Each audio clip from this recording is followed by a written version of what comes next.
টেলিফোনে বেগম খালেদা জিয়া ফোনে তিনি গোলাম আকবরকে বলতেছেন যে না আমির খসরুকে বলে দেন খসরু যেন চট্টগ্রামে আওয়ামী বিরোধী আন্দোলন সংগ্রামে বাধা না দেয়। আন্দোলন করছিল বর্তমানে চট্টগ্রামের মেয়র ডাক্তার শাহাদাত হোসেন। খসরু এই সমস্ত কাজে বাধা দিচ্ছিল ডাক্তার শাহাদাতকে। 11 বছর আগের টেলিফোন আলাপ। ফোন আলাপে খালেদা জিয়া আমির খসরুকে বহিষ্কারের হুমকিও দিয়েছিলেন। শুনেন। হ্যাঁ বলছেন জি আসসালামু আলাইকুম ম্যাডাম। কোথায় আপনি? আমি চিরমে। আচ্ছা শুনেন, জি আমি শাহাদাতকে বলেছি জি একটা কাজের দায়িত্ব দিয়েছি, খসরু যেন কোনোভাবে কোনো কাজে বাধা না দেয়। খসরুকে মেসেজ দেন। আমি আমি ম্যাডাম ভাইয়ের সাথে তো কথা হয়েছে, আমি আপনার আর দরকার নেই আমি কোনো কথা, আপনি বেশি কথা বলতে জানেন না, এত কথার কোনো দরকার নেই। আমি আপনাকে যা বলছি সেটা বলেন, আপনি কোনো কথা বলবেন না, বুঝছেন কিনা?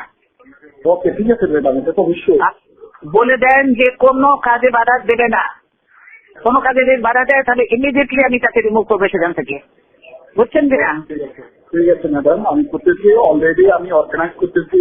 বুঝছি, কিন্তু সে বাধা দিচ্ছে। আপনি যেটা বললাম সেটা বলেন, আপনাকে এত লম্বা কথা আমি শুনতে চাই না। শুনেছেন এই আমির খসরুকে ছাড়া বিএনপি চলেই না।